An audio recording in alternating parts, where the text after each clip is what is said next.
성경 봉독 하겠습니다. 고린도 전서 12장 25절부터 27절까지 말씀입니다.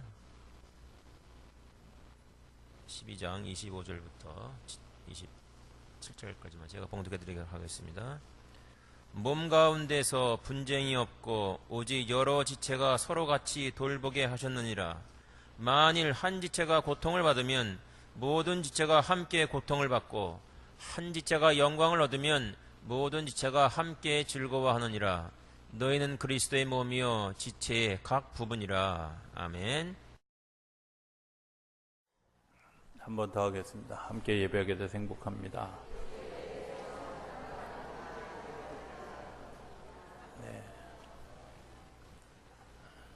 함께 예배하게 돼서 행복하죠? 네. 성전에 나올 수 있는 것도 사실은 행복함입니다. 병원에 입원해 보면 알지만 왜 이렇게 교회가 가고 싶어, 그죠? 두 사람만 별로 가고 싶지 않은 표정을 짓는데 가고 싶습니다. 지난 주간에 새벽에 우리 사무엘하를 묵상하고 있는데 사무엘 3장인가요? 4장에 나오는 이야기 하나를 좀 소개하면서 오늘 말씀을 시작하기를 원합니다. 사울의 왕가가 다 무너지고 이스보셋이라고 하는 그 아들 하나만 남아서 그 왕의 아들이 그 왕권을 잇는 전통 때문에 아직까지도 다윗이 왕으로 인정받지 못하는 그런 상황이에요. 그럼에도 불구하고 다윗의 마음은 이 사울 왕가를 자기가 품고 이들이 왕이 되더라도 나는 잘 섬기겠습니다. 이런 마음으로 기다리고 있는데 레갑이라고 하는 사람과 바하나라고 하는 사람이 그 이스보셋을 잠자는 틈에 가서 살해하고 그 목을 들고 다윗에게 옵니다. 성경에 보면 이 레갑과 바하나가 다윗에게 빨리 급히 달려갔다. 아마 이들의 마음속에 이런 마음이, 당신이 지금 아주 힘들어하고 있는 마지막 장애물을 저희가 잘 치웠습니다. 우리의 공로를 인정해 주십시오. 아마 이런 마음이 있지 않았을까. 그래서 당당하게 이스보셋의 이제 그 목을 앞에 갖다 놨는데 다윗이 그것 때문에 굉장히 슬퍼하고 옷을 찢으면서 슬퍼하죠. 그리고 그 사람에게 이렇게 이야기합니다. 내가 이것을 가져오면 내가 기뻐할 거라고 생각했느냐. 내가 하나님의 일을, 하나님이 하시는 일을 방해한 방해자다 하고 그들의 목을 칩니다. 성경에 보면 다윗은 끝까지 사울 왕을 왕으로 인정해요. 그 인정하는 가장 커다란 이유가 뭐냐면 하나님이 그를 세웠다 하는 거예요. 하나님이 그를 세웠다. 하나님이 그를 세우셨다. 하나님이 다 쓰러져가는 왕가를 할지라도 하나님이 그 가정을 세우셨다고 하는 사실을. 우리가 이제 잘 핀트가 안 맞는 것이 있는데 하나님의 생각과 내가 생각하는 생각이 좀 다른 때가 있어요. 그죠? 이 레갑과 바하나 같은 사람이 가졌던 생각과 다윗이 가지고 있던 마음이 다른 거예요. 다윗은 포용하고 하나님의 시간을 기다리겠다고 하는데 레갑과 바하나는 우리가 하나님의 시간을 조정하겠다고 하는 생각을 가지고 있는 거예요. 그러니까 생각이 다릅니다. 그 생각이 다른 것들 때문에 하나님이 우리를 그 다른 생각을 가지고 삶의 자리를 걸어가는 사람 그 길에서 우리를 만나 주시고 그 길에서 우리를 초청해 주시죠. 어디로? 하나님의 성전으로. 내가 하나님을 느끼고 내가 하나님을 경험하고 내가 하나님을 하나님으로 생각하는 그 사람들이 들어올 수 있는 그곳, 그게 뭐냐면 성전이에요. 그래서 주님 우리에게 누구에게나 다 이렇게 얘기합니다. 마태복음 11장 28절의 말씀처럼 수고하고 무거운 짐진 자들아 다 내게로 오라 내가 너희를 쉬게 하리라. 쉬게 할 거다. 쉰다는 말에는 여러 가지 의미가 있지만 내가 편안히 쉬겠다고 하는 말도 있고요. 적으로부터 너를 보호하겠다고 하는 말도 있고요. 좀 더 큰 의미로 생각해 보면 적과 하나가 되어지는 연합하겠다고 하는, 내가 모든 것을 포용하고 수용하는 것들 때문에 너희들을 그것으로 보호하겠다고 하는 의미가 포함되어 있다는 거예요. 주님이 우리를 초청하시는 것은 우리를 보호하시기 위함입니다. 우리를 길에서 그냥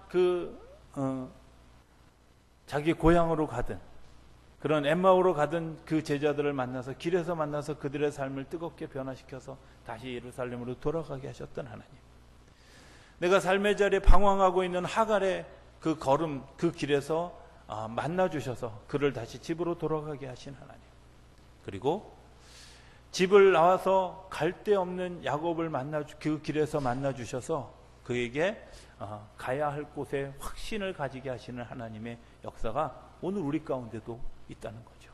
그리고 그 하나님이 우리를 성전으로 초청해 주신 겁니다.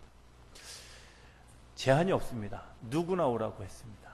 그런데 성경에 보면 한 가지 제한이 있어요.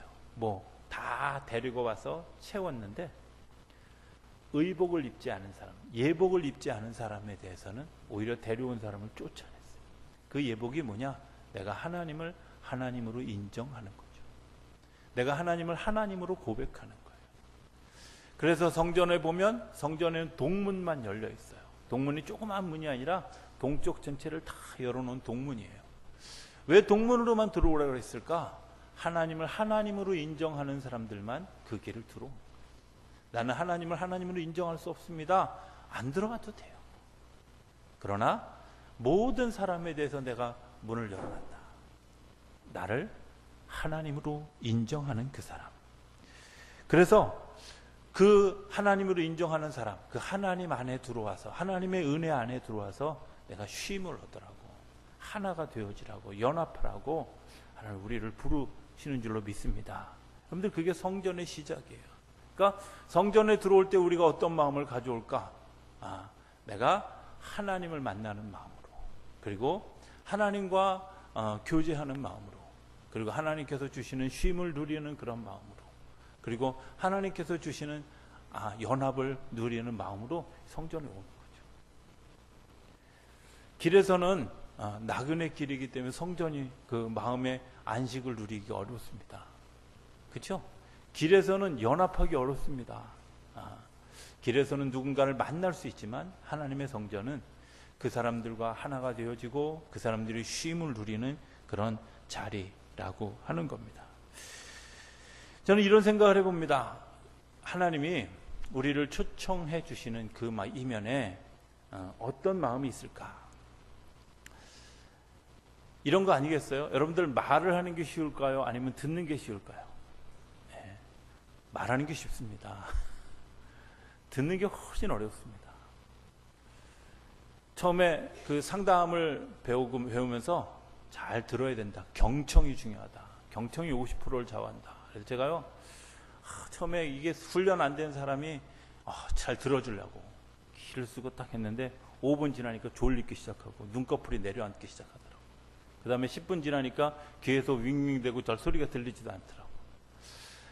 여러분들, 듣는 거 어렵습니다. 누군가의 이야기를, 어쩌면 상담을 하는 사람의 입장에서는 한 얘기 또 하고 한 얘기 또 하고 반복되는 그런 이야기, 그 이야기를 잘 들어주는 거 그렇게 결코 쉬운 일이 아닙니다.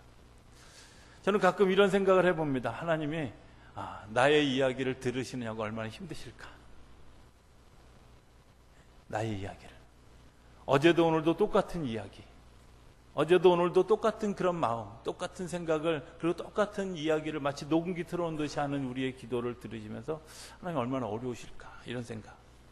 또 우리의 불완전한 모습을 바라보면서 안타까운데 그것들을 바라보면서 수용하신다는 거죠. 이런 생각 해봅니다. 이제 막 걸음마를 시작한 아이들이 걷습니다. 걸을 때 아이가 더 힘들겠습니까? 엄마가 더 힘들겠습니까? 엄마가 훨씬 힘들죠. 왜? 내가 서 있는 것뿐만 아니라 아이가 넘어질까를 조심하고 언제 넘어질지 모르기 때문에 그것까지. 하나님 우리의 연약함, 우리의 부족함, 우리가 가지고 있는 불완전한 모습을 수용하고 그리고 그 연약함을 돌보시고 그래서 우리를 온전하게 세워 가시려고 하나님 우리를 초청해 주신 거예요. 우리가 완벽하다면, 우리가 이미 구원받은 자라면 하나님이 우리를 부르실 이유가 없는 거예요. 우리에게 쉼이 있다면 하나님이 우리를 부르실 이유가, 우리가 하나가 되어질 수 있다면 하나님이 우리를 부르실 이유가 없는 거예요. 우리가 이 모습 이대로 성전에 들어가겠습니다. 이 모습 이대로 성전에서 살겠습니다. 여러분 그렇다면 하나님은 본가 우리에게 목적을 잃어버린 그런 삶의 모습을 가지고 있다고 이야기하실 거라는 거죠. 내가 성전에 들어올 때는 적어도 하나님 그분을 인정하고 그리고 하나님이 주시는 내 불완전함을 내어놓고 주님께서 주시는 완전함으로 내 연약함을 주님께서 주시는 강함으로 내 갈급함을 주님께서 주시는 은혜로 채우고자 하는 갈망이 있는 사람들이 오는 것 아니겠습니까? 사실은 교회는 불완전한 사람들이 옵니다. 제가 자주 그 이야기하는 이야기 하나가 있습니다. 양치는 언덕이라고 하는 미우라 야코라고 하는 분이 쓴 소설이 있습니다. 이 소설책에 아버지가 목사님이에요. 주인공 나오미의 아버지가 목사님인데 그 나오미가 이제 아버지가 반대하는 그런 그 남자와 교제를 하다가 아버지가 반대하니까 저 홋카이도로 도망을 갔어요. 그리고 동거 생활을 합니다. 그런데 그 아버지는 한 번도 야단친 적도 없고 한 번도 잔소리 해본 적도 없는 아버지. 그 주인공이 정말 아버지가 나를 사랑할까? 이런 마음을 가지고 있는 그런 아버지. 그런데 2년의 그 동거 생활을 하면서 이 여자분이 지치고 힘들고 그래서 다시 자기 아버지 집으로 돌아오는데 그 아버지 집으로 돌아오는 그런 그 시간, 아무도 길거리에 없는 새벽 이제 2시 이 시간에 간신히 걸어서 자기 집 앞에 도착했을 때 문을 열면서 이런 생각을 가집니다. 이 문이 잠겨 있으면 내가 어떻게 아버지를 부를 수 있을까 하고 고민하는데 이 문고리에 손을 댔는데 문이 스르륵 열리는 거예요. 그리고 그 문 여는 소리에 깬 아버지가 거실에 나와서 이 딸을 맞이합니다. 그리고 나중에 뭐라고 설명하냐면 나는 내가 돌아오는 시간이 밤늦은 시간이거나 새벽 시간일 것 같아서 내가 나간 동안 한 번도 집의 문을 잠근 적이 없다는 거예요. 하나님이 우리가 어떤 타이밍에 돌아올 줄 아시기 때문에 왜 내가 지치고 힘들고 내가 정말 그 넘어지고 쓰러지고 좌절된 가운데 돌아오는 것 아시기 때문에 하나님 우리 마음을 열어놓고 당신의 마음을 열어놓고 우리가 돌아오기를 기다리는 거예요. 어떤 때에 돌아와도 어떤 모습으로 돌아와도 어떤 상황 가운데 돌아와도 우리를 외면하지 않으신다고 하는 그런 마음의 준비를 주님께서 우리 이미 하고 계십니다. 저는 교회가 따뜻해야 된다고 믿습니다. 그래서 보일러를 많이 때우라는 얘기가 아니라 사람들이 따뜻해야 돼요. 왜? 그잖아요. 저는 그 주일날 아침에 예배 드릴 때마다 마음이 좀 불편할 때가 있어요. 어떤 마음이냐면 우리가 이제 거룩함으로 예배를 드린다고 딱 교회만 들어오면 표정들이 좀 탁 굳어요. 근데 별로 안 따뜻해 보여요. 그죠? 근데 웃으면 좀 따뜻해 보이잖아. 근데 왜 예배 드릴 때 우리가 웃지 못할까? 이런 생각. 저는 다른 나라도 그런가 보다. 미국 교회 가서 예배 드릴 때 제가 놀랐던 건 앞에서 설교하는데 교인들이 전부 약간 비웃는 듯이 빙글빙글 웃는 거야. 근데 그 모습이 너무 이쁘고 너무 아름다운 거예요. 그들의 이 천진난만함, 하나님의 어린아이 같은 그런 모습을 기뻐하시겠다 이런 마음을. 그죠? 그래도 여전히 얼굴을 안 피시고 그런 왜 우리가 따뜻해야 되냐면 교회 밖에 있던 사람, 하나님의 성전을 찾는 사람은 그 타이밍이 돌아오기 때문에 그렇습니다. 고난받고 좌절하고 넘어지고 아플 때 뜰 안까지는 누구나 들어올 수 있습니다. 그런데 성소로 들어가는 길은 닫혀 있습니다. 두 가지 조건을 거친 제사장만 들어갑니다. 흔히 제사장이라고 얘기하면 목사님이 제사장인가 보다. 아닙니다. 내가 하나님의 구원을 경험한 모든 사람들이 다 제사장이에요. 그 제사장들이 그 성소로 들어가는 그 길목에 있는 두 가지, 하나는 물두멍과 하나는 번제단이라는 것이 있습니다. 이 물두멍을 지나고 번제단을 지나야 되는데, 물두멍이 뭐 하는 데면 쉽게 얘기하면 손 씻는 곳입니다. 우리가 그런 얘기 하죠. 내가 이제 더 이상 이런 일을 하지 않겠다, 이런 거 얘기할 때 뭐라 그래요? 손 씻었다 이러잖아요. 그죠? 여러분들, 내가 더 이상 이 일을 하지 않겠다, 내가 더 이상 내가 이제까지 해왔던 습관적인 죄로부터 내가 자유하겠다, 이러면서 손 씻는 거죠. 화장실에 갔다 오면서 손 씻는 이유가 뭐겠어요? 내가 이제 더 이상 이런 더러운 것들로부터 자유하겠다. 그래서 완벽주의고, 자기가 상처받은 사람들의 특징이 뭐냐면 손과 발을 열심히 씻어요. 내가 깨끗해야 된다고 하는 이런 어떤 일종의 결벽증 같은 것이. 손 씻는다는 건 내가 더 이상 하지 않겠다고 하는 결단이죠. 또 다른 것 하나가 있습니다. 그건 뭐냐면 다른 삶에 대한 선포입니다. 내가 이제 또 다른 삶을 살아가겠다. 물두덩이 있는 이유는 뭐냐? 내가 이제 하나님 앞에서 내가 이제까지의 삶을 내가 포기하고 이제 하나님이 나를 인도하시는 삶으로 걸어가겠습니다. 내가 성소로 들어가겠습니다. 이렇게 고백하는 거죠. 오늘 우리가 믿음의 고백을 하면서 예배를 드리면서 제일 중요하게 생각하는 것들이 저는 그런 거라고 생각합니다. 하나님 앞에 나와서, 하나님, 내가 이제까지의 삶을 내가 돌이켜 손을 씻습니다. 주님께서 나를 용서해 주시면 용서해 주시는 줄로 믿고 내가 다른 삶을 살겠습니다. 이거 선포하는 게 물두덩을 지나는 거죠. 예배를 드릴 때마다, 내가 하나님 앞에 나올 때마다 여러분들 그런 결단이 있어야 되는 줄로 믿습니다. 또 다른 하나가 있는데 번제단입니다. 그건 죄를 태우는 곳입니다. 죄를 태우는데 그 번제물에 각을 다 뜹니다. 여러분들 각 뜨는 이유가 뭔가? 거기는 내 죄가 여기에 이렇게 드러나도록 내 내장을 여는 거죠. 내 죄가 드러나도록 내 죄를, 그러니까 나를 인정하는 겁니다. 내가 죄인입니다. 내가 부족한 사람입니다. 내가 연약한 사람입니다. 내가 하나님 지금 갈급합니다. 하나님, 내가 지금 병들었습니다. 내 마음이 실망한 상태에 있습니다. 하나님, 내가 정말 이것 때문에 너무 힘든 상태에 있습니다. 경제적인 문제로 어렵습니다. 관계적인 문제로 어렵습니다. 내가 이런 고백을 하나님 앞에 드리는 게 각을 뜨는 거예요. 그런데 그 번제단에 그걸 태울 때 내가 태우는 게 아니라 그 번제단에 그걸 태우도록 돕는 사람들이 있어요. 여러분들, 그 사람들이 어떤 마음을 가지고 그 번제단에 그 제물을 태우겠어요? 오늘 성경에 나오는 이야기가 그런 겁니다. 26절에 보면, 만일 한 지체가 고통을 받으면 모든 지체가 함께 고통을 받고, 한 지체가 영광을 얻으면 모든 지체가 함께 즐거워. 이게 성전에 대한 얘기거든요. 자, 우리 한번 생각해 봅시다. 그분들이 가지고 있는 마음, 이분들이 지금 각을 뜨면서 하나님, 내 죄를 이 안에 투영하는 거예요. 이 안에 지금 내 죄를 집어넣는 거예요. 그런데 그 죄를 태우려고 지금 이 제단에 이걸 가지고 올라가는 사람들이, 야, 너는 죄인이구나, 네가 잘못했구나 하고 그를 정죄하는 마음으로 갈까요? 아니에요. 그들이 가지고 있는 그런 그 마음을 그거 정말 거룩한 마음으로 들고 주님 앞에 올라가는 거죠. 주님 앞에 드려지려고. 그래서 그 죄가 태워지는 것처럼 내 죄가 태워지는 그런 마음을 가지고 그들이 같이 돕는 거예요. 저는 교회가 굉장히 중요한 것 중에 하나가 서로 짐을 지는 것들을 같이 해야 된다는 거예요. 어떤 짐을, 서로 무거운 짐을 지고 있으면 같이. 제가 천목회지 혹은 제가 전사로 있던 그 교회, 또 지나온 그 두 교회를 다 지나면서 제가 아주 굉장히 강조했던 것이 있어요. 결혼식은 안 가도 좋다. 그러나 장례식은 가라. 축하할 자리, 칠순잔치는 안 가도 좋다. 그러나 병원에는 반드시 가라. 아무것도 안 들고 가도 좋다. 그냥 단지 가서 울어도 좋다.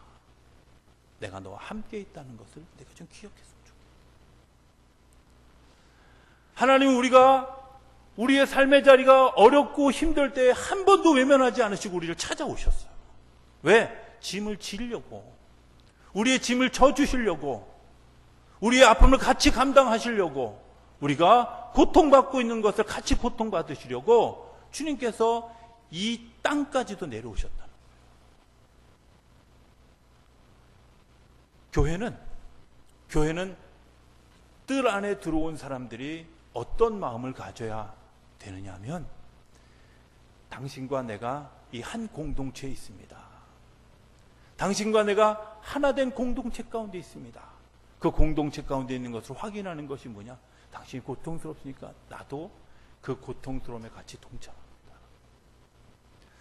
병들어 아플 때 있죠? 아플 때 어떤 때 도움이 돼요? 보통의 남편들은 뭐라 하냐면, 아프다 그러면 약 사 먹어, 병원 가, 이러잖아요. 근데 어떤 사람이 내가 아파서 끙끙 앓고 있는데 제일 야속한 때가 언제냐면 남편은 코 골면서 잘 때야. 그죠? 그럼 제일 고마운 때는 반대적으로 생각해보면 뭐예요?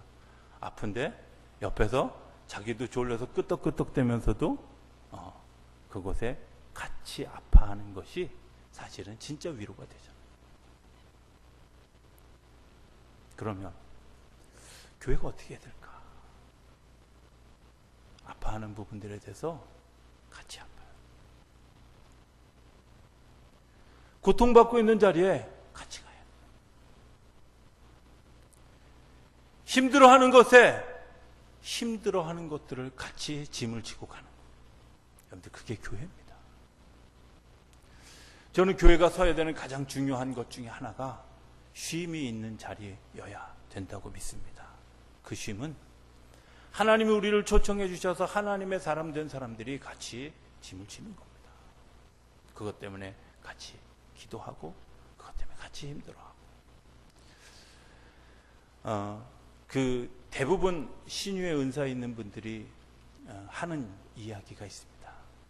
그게 뭐냐면, 예를 들어서 제가 허리가 아프다, 저를 위해서 기도하면 그 기도하는 분의 허리가 아파요. 심한 경우는 이 허리가 낫는 동안에 그 사람의 허리가 계속 아파요. 같이.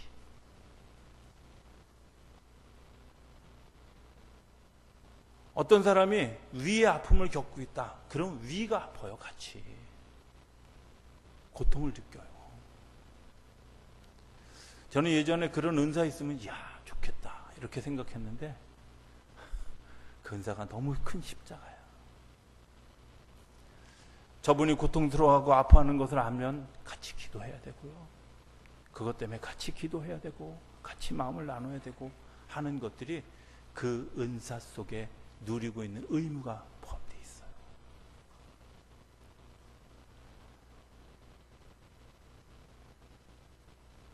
한 번은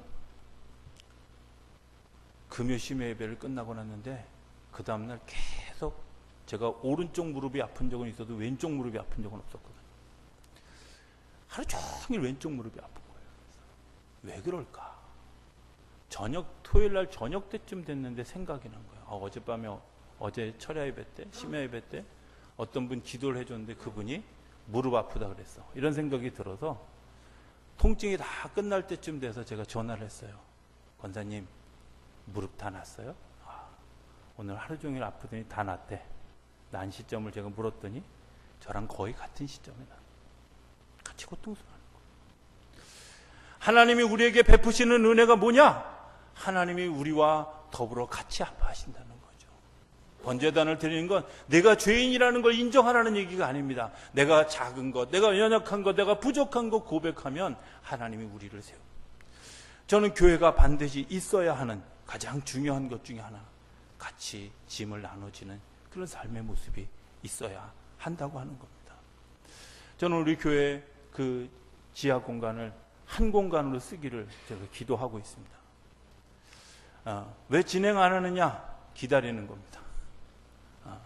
하나님이 제게 그 공간에 대해서 하나가 되는 공간이 되는 걸 제가 사인을 주셔서 제가 그것에 대해서 기도하고 있는데, 그 기대가 다 모아질 때까지 그냥 기다리는 겁니다. 뭐 꼭 40주년의 리모델링 안 꺼내도 되지 않을까? 뭐 이런 생각이에요. 왜? 하나님이 전체를 다 모아서 같이 가는 일이 중요하지, 그거 굳이 그냥 길을 쓰고 내가 마음에 상처 주면서 그럴 필요 전혀 없다. 이런 생각이에요. 하나님 만약에 그 일을 바꾸시기를 원하시면 저에게 사인을 주실 거라고 생각해요. 그리고 그 고통을 같이 짊어져야 된다고 생각해요.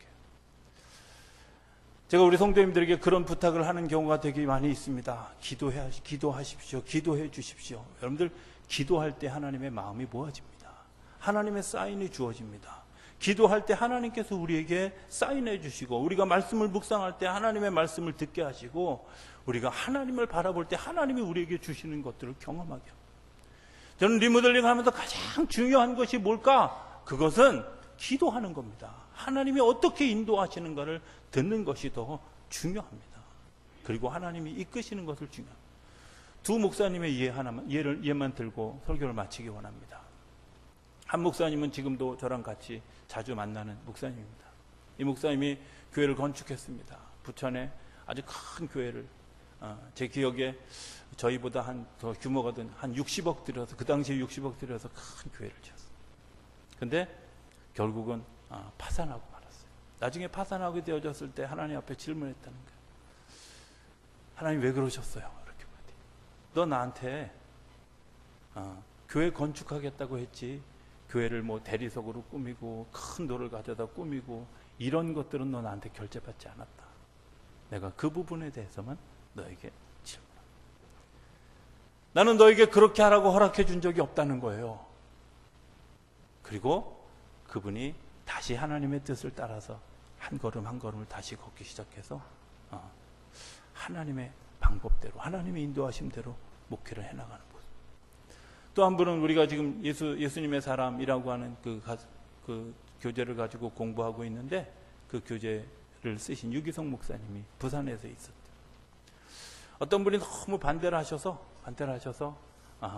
그분을 굉장히 막 힘들게 하고, 그분이 막 고통스럽게 해서 어느 날 정리를, 이분이 교회를 더 이상 나오시지 않도록 그렇게 정리를 하려고 딱 마음을 가지고 있었는데, 하나님이 그날 아침에 이런 사인을 주셨다는 거예요.